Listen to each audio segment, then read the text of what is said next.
We're gonna go. All right. So I did this illustration today just for this lesson. This is a fan art of a character named Buzz from Draw Detectives, which is a show on the YouTubes that I really like. But we are going to start at the very, very basics.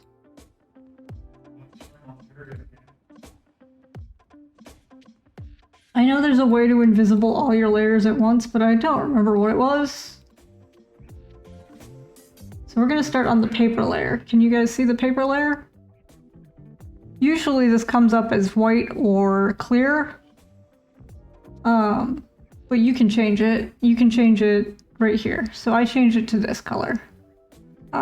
Working on white. So you just double click on the actual square here and it'll bring up the colors. Let me make sure that that's coming up. It sure is. Came up twice. Okay, good. Everything's going well. One of these. There.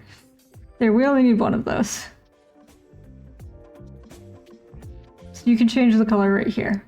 And I'm not going to because I already fixed my color. Alright, the next thing I did on this was I did my first sketch, which looked like this. Actually, it looked like that.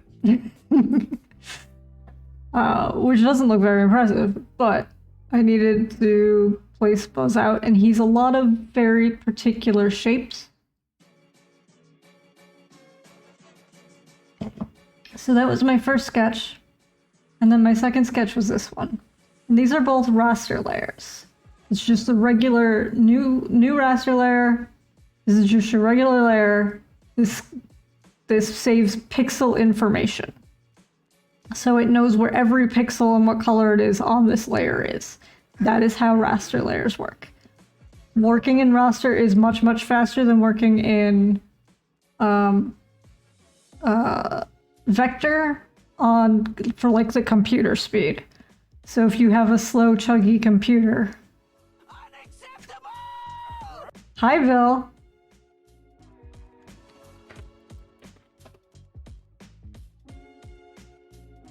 You're so incredible in every single way. So if your computer is very chuggy and you're afraid to put too much tax on it, don't do vector layers. But there's my sketch. It didn't need to be very good or very, clean or whatever, because I knew I was going to do my line work in this. And this is a vector layer. So we're going to pretend we did. So I just click on the eyeball for, oh, that's the other thing. I practiced what they call layer hygiene, which is to name all of your layers, and I missed a few because I was so happy to be done that I forgot. But I named my sketch 1 gold, sketch 2 red, and you'll see me do that often, that I name my sketches after the color they're in so I don't get confused. And then I can just put them in the sketches folder and I can hide the entire folder. So next I moved on to line work, and this is a vector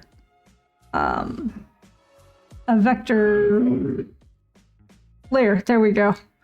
We're learning about layers today. My brain is good. So vector layers are vector layers save the points in space and the curve of them. It does not save pixel information. This is very cool because if you make this gigantic or really small, it will stay the same quality. That will never get fucked up. All of your lines will be the correct percent weight, and all of the curves and lines will be in the exact position that they should be in, no matter how big or how small you make this. So if you aren't sure if you are going to print something and you aren't sure what size you need to print it in, you should make a vector version. You should make a vector of your line art. Unfortunately, Clip Studio Paint does not yet have fill in vector. It's coming, I've been told, but it's not here yet. So you have to do all of your fills on raster layers. So that's what I started to do. So the first thing I did was flats coat. See that one right here? And then I did flat skin. One of the things I really like about this program, I will demonstrate.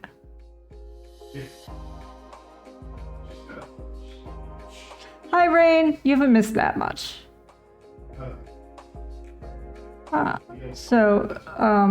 If you get the paint bucket tool and you go to fill up to vector line, refer to your reference layer, and you'll see the little like lighthouse thing. I don't know what it's actually supposed to be, so I just call it a lighthouse. That means this is the reference layer. You can choose that by picking it up here. Set as reference layer. So that's my reference layer. So even though I'm on, you know, flat skin, it'll fill into those lines and it won't go over them or whatever. And I love that about Clip Studio Paint. It makes everything so much faster. If you've worked in, pretty much any other program, but like you don't have to sit here and carefully outline every single thing. You can just fill it. Clip Studio Paint's fill bucket is amazing.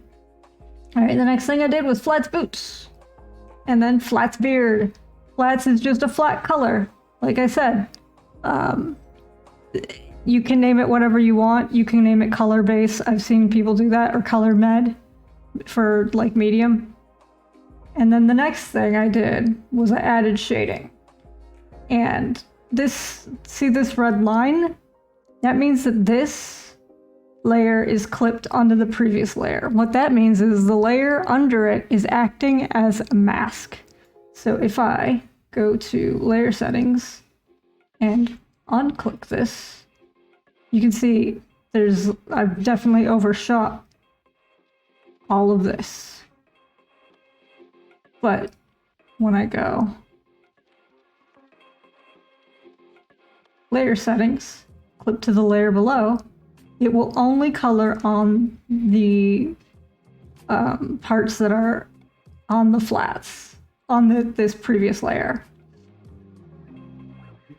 And then I did hard shade.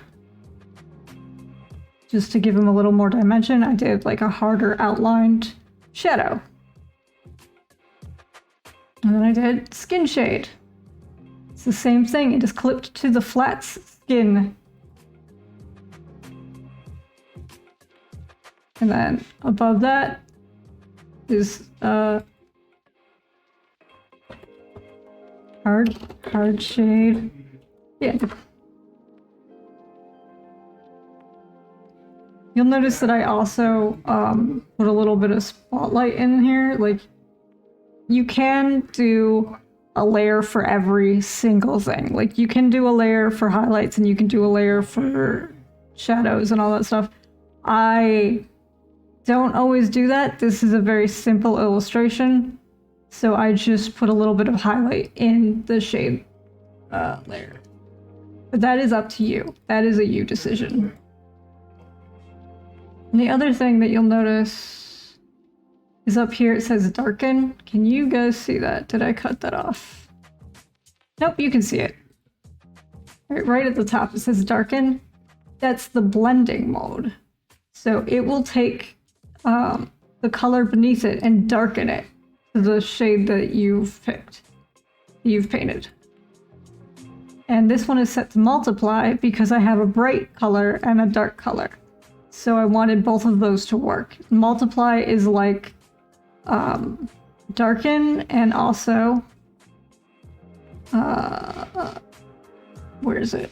Light, no, that's not it. Soft light or something? It's one of these, but it's both of those at once. So if you have a light color, it'll make it brighter, and if you have a dark color, it'll make it darker. If I put it on normal, you can see it's just not quite as poppy. So multiply. Same with the skin shade. Oh, that one's not normal. Never mind. Boot shade. Boop. That one's also on normal, but I usually just paint the color that I need to. But yeah, your layer values are here. So if I decide to make this multiply, that didn't work. Sometimes you just have to like play with it. I'm not like this isn't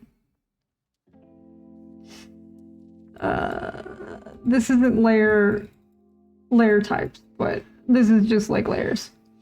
We'll get into that another time because that is a whole beast of itself.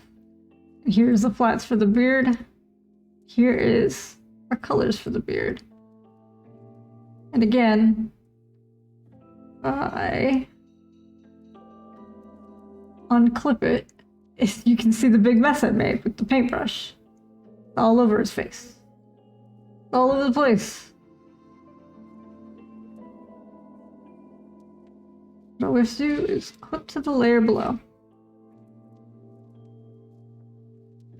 And then I was like, I'll do a very simple BG. And then I remembered that the original BG from the show is very difficult. Legendary. Hello. Hello, Raiders. Hello, Bubbles Art. I'm teaching everybody about layers today. Rain, can you shout them out, please? Welcome to chat. So the next thing I did was I slapped down a perspective ruler and I put it on its own layer so that I could open and close it. Or, you know, turn it on and off with the little eyeball icon, make it visible and invisible. Thank you, Rain. Because if you make it invisible, it won't affect things that you're working on anymore. So the thing I did... Hi, Sylvie. That name sounds familiar.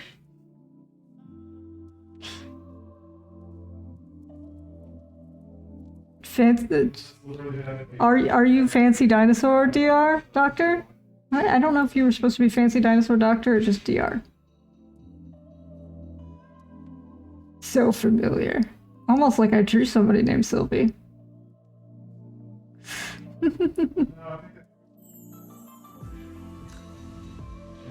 Just DR. So the next thing I did was not that one. One of these is it. That one. There we go.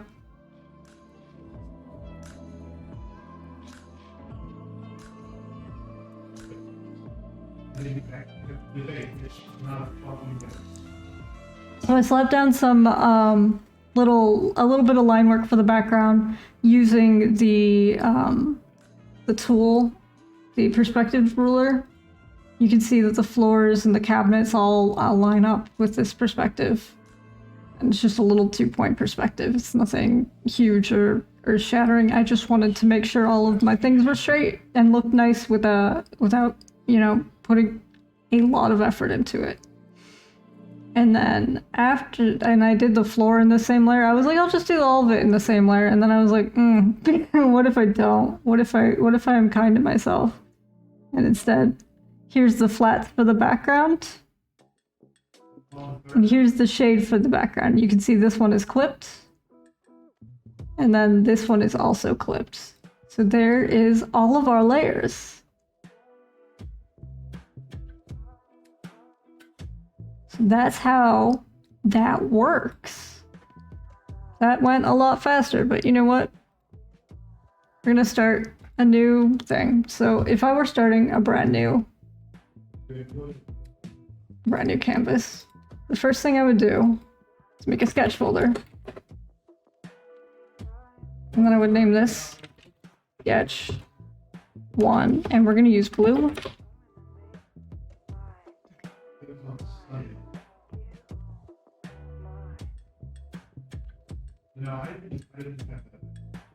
Yes, it's clipped to the layer below, but yes. It is very, very useful. And I just never used it for like the longest time because I was like, what does this do? Now I know, and I use it constantly. It's especially useful if you keep all of your flats on separate layers.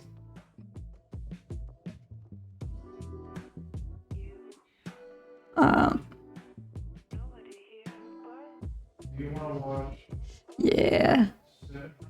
We're gonna do like a hat. Just gonna do like a weird sketch of a hat. It's probably not gonna be very good.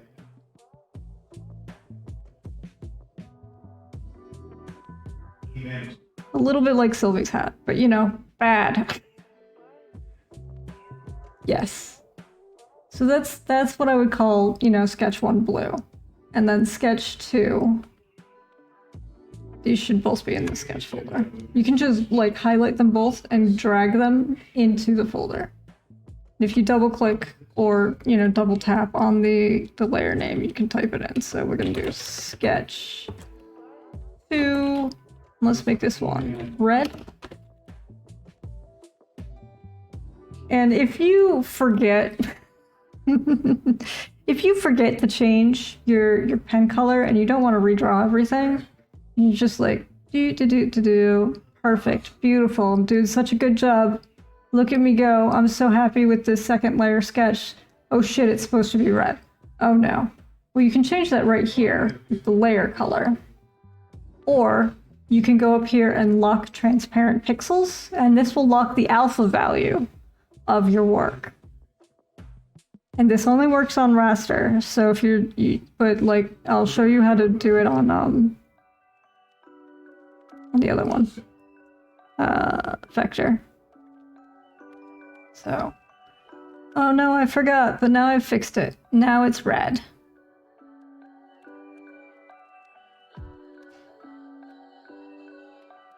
And then turn off lock transparent pixels, and you can just go back to work. What was I on? 30? 30, sure.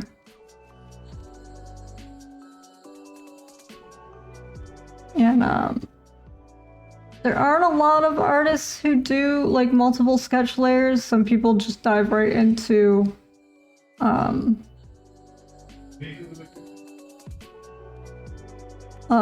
line art after that, but I am not one of those people.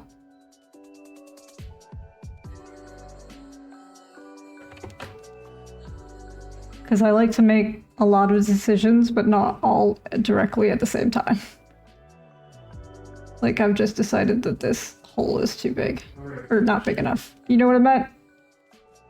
That's what she said? I don't care.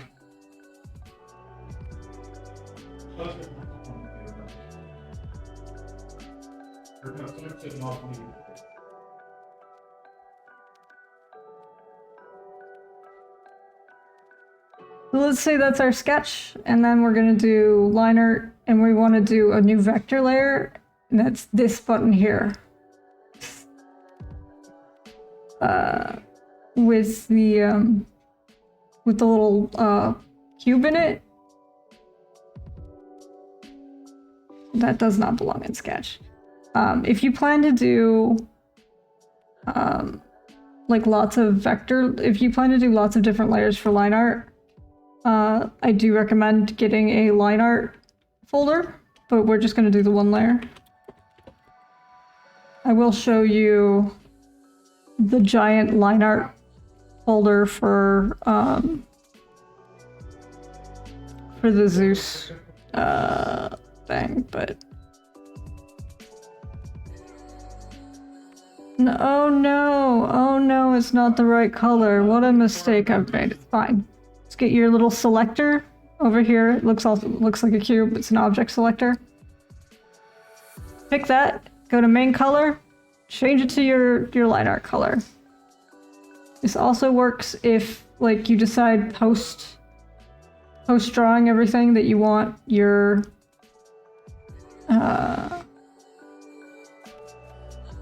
line art to be different colors, and you can pick it one line at a time.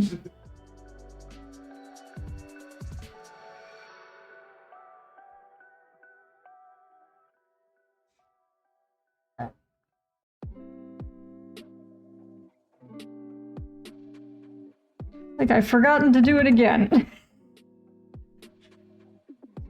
Good at my job. You guys came here to learn stuff, right? So, there. I'm just using the curve tool. We will have a lesson on just the awesomeness that is vectors.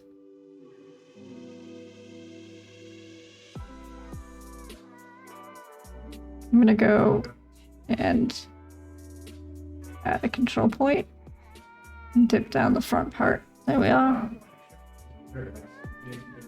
You could do this with like several of the tools here. Like I could do it with the continuous curve tool.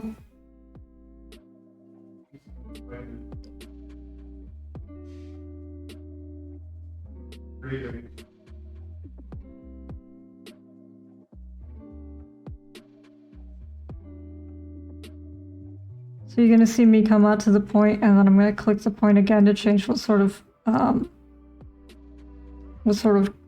point it is. It's either a curved point or a sharp point.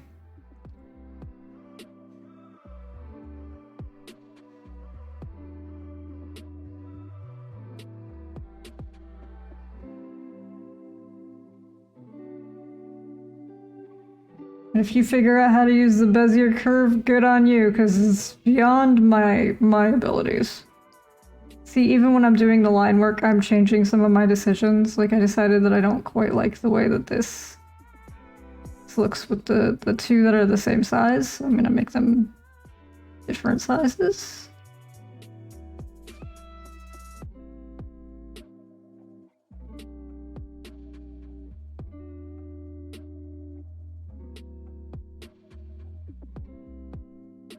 So now if I do that, I see that I've missed the center bit.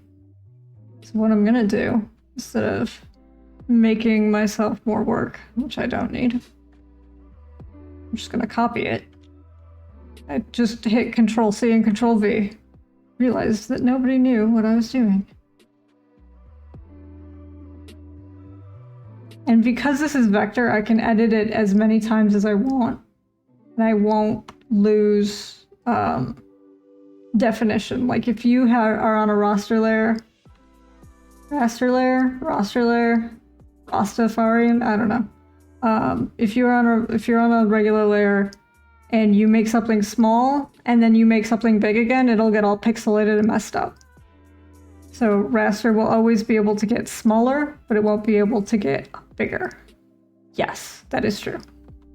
Vector is just like numbers and points on a graph, essentially, and the graph is your canvas.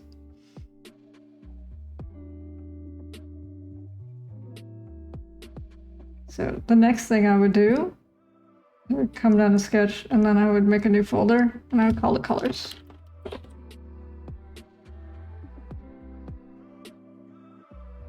And then I'm gonna make a new raster layer, and I'm gonna make sure that line art is set as the reference layer. We're gonna call this flat inside hat.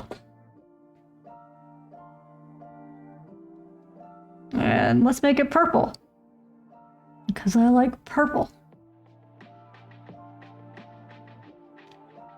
Because it's the inside of the hat, we'll make it a nice dark purple. And you can see, like, Clip Studio just does it, and it's great.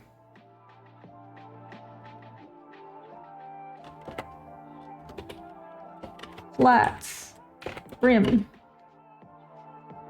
So I want the hat to be like a slightly lighter color. Boom. This is just layer hygiene. I'm just showing you, this is how I would name everything. I would say flats. Pop hat. And this would be the same color. And then from there, I can go new raster layer, and then go to layer settings, click to layer below.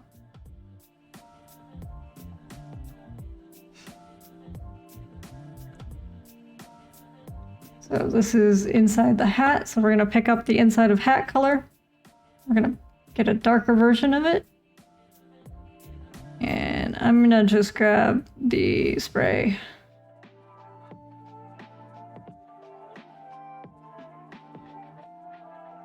So because it's clipped, it only works on this layer, or on the one section. If I go unclip it,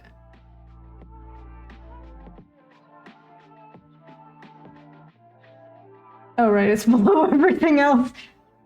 Well, trust me, it's making a big mess. But because it's below everything else, you can't see it. But we will still clip it. And then we would do shade inside hat. And then if I were doing like a big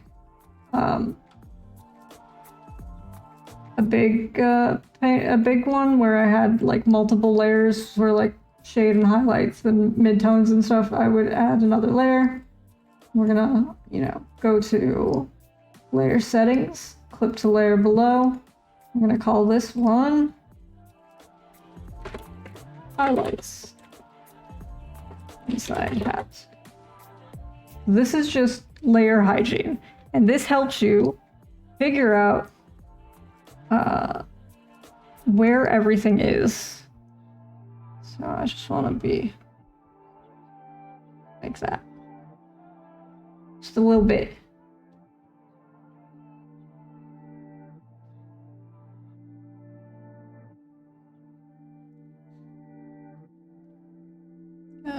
Layer settings, clip to layer below, and this is gonna be shade rim. You don't have to use my naming convention, you can use whatever you like. Let's make this a little bit blue.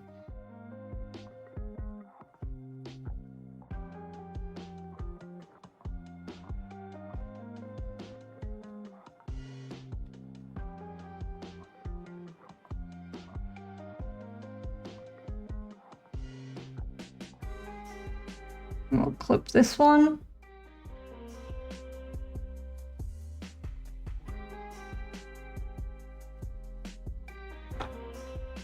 Let's get this one a little bit pinker.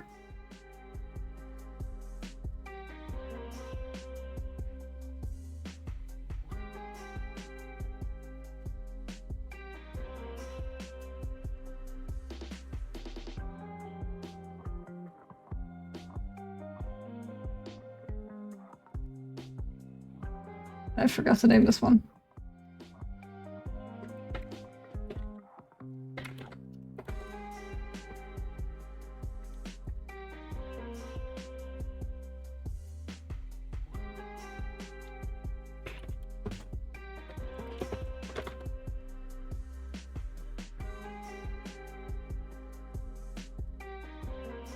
To layer below. I'm just going back in my color history that you can't see, but I promise you it's there. To grab the colors that I already used.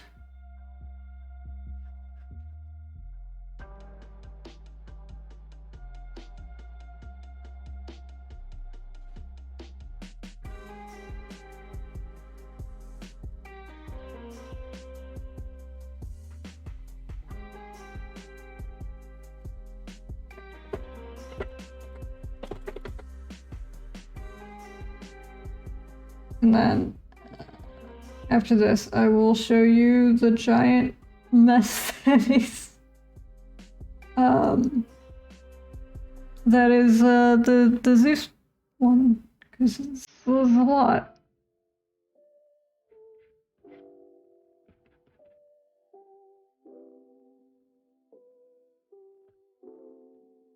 That is layer hygiene. That is how to keep yourself organized. When you're like, oh, what layer is this on? You can just look at your layers and they're not all just layer 1 through 35 or whatever. I try and do this all the time, but you will see that I am not perfect. Let me grab Xoosy Woosy. This one.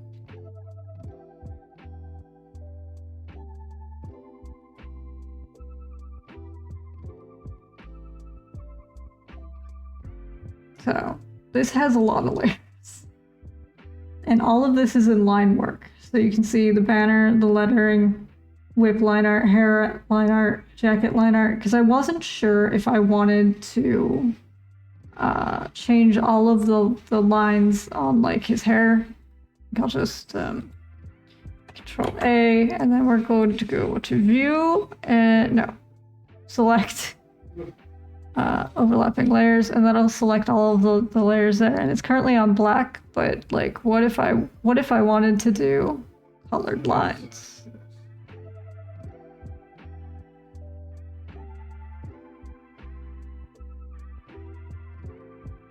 I did it. So now all the line work on this layer is colored. So that's one of the advantages of having everything on a separate line work. We can do it again with, where's his skin? So Control A, select, overlapping vectors, and we want it to be purple.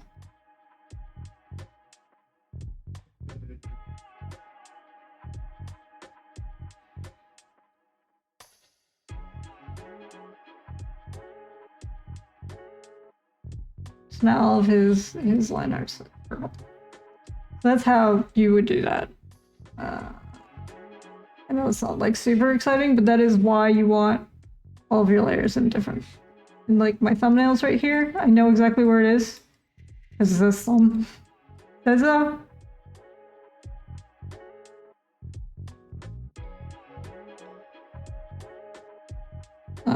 I have this this layer was just like a layer to help me see, because I was working in bright colored line work, so it was easier to just have a mid-tone gray while I was sketching.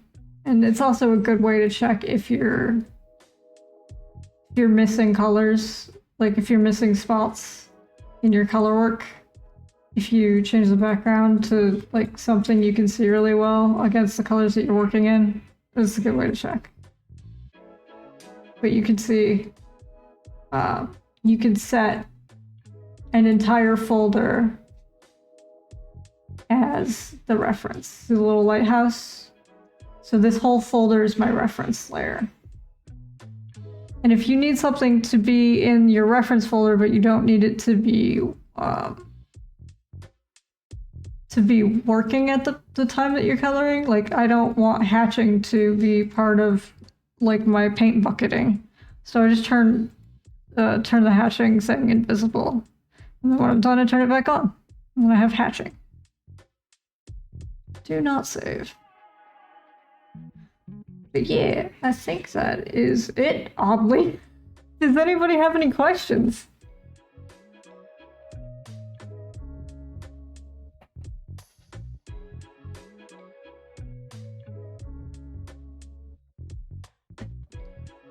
Also, thank you for coming out. I'm really nervous about doing this. It's very scary for me to be up here teaching stuff. What you got for me, Rain? When's snack time? It's whenever you want.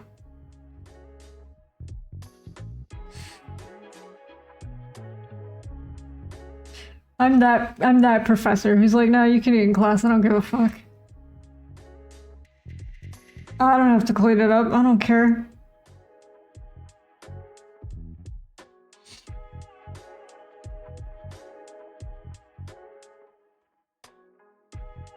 Oh yeah, I forgot a layer type. I forgot this. So there is also the font layer type. This one's called Buzz, because it says Buzz. But if I make a new one,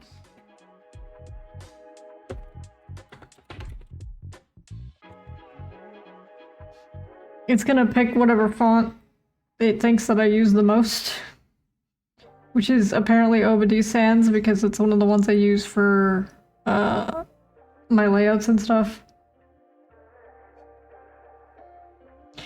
Well, you can definitely have a drink then. Get your thermos.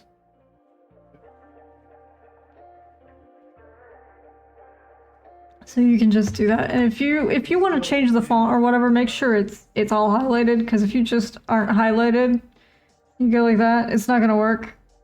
Because it's gonna highlight, it's gonna do it to whatever comes next. So if you're gonna do it, highlight everything, and then you can like change the color and everything. So,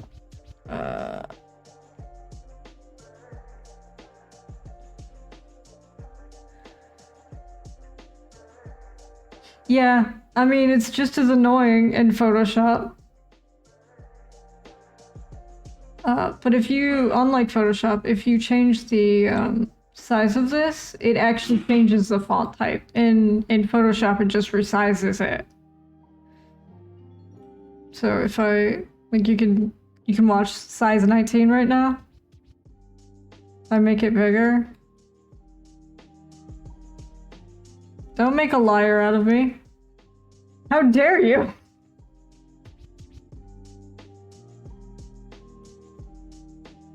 Oh no, now it says 20.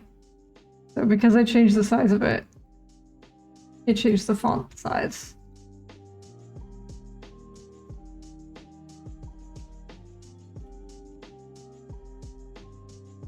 But yeah, if you want to change it, go to your text tooltip, grab it, highlight all of it,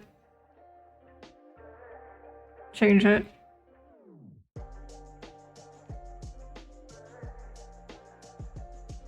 What font is this? Noto serif Armenian? Okay.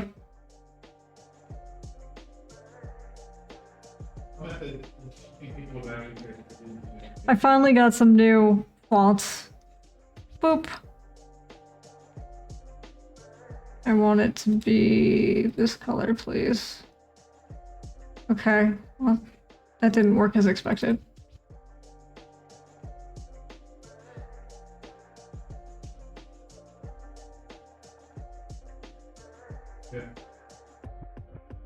There we go. Yay! Now it matches.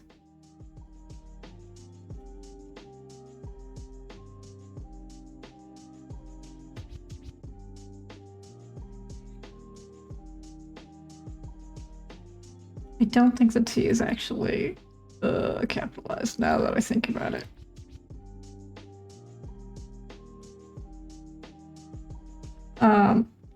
The only thing that I don't super appreciate is that there's no like centering tools in Clip Studio, which is super annoying when you're doing like certain design work, like posters and such. So you just have to, you know, eyeball it or put it on guides or whatever. But I think that's it. Did I miss anything? Did you guys get all of that? Or did I go too fast?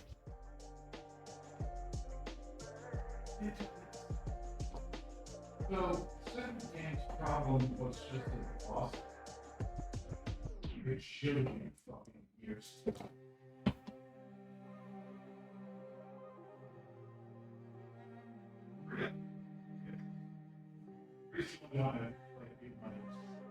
Okay.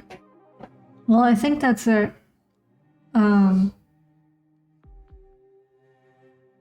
If nobody's got any questions, we're gonna wrap up. I know that was fast, but yeah, I will. I will definitely highlight the bot. I highlighted the last one, even though I did a bad job. But I tried. I tried my hardest. Yeah. So that was layers. I hope that helped everybody. Or at least somebody. I hope that helped at least one person.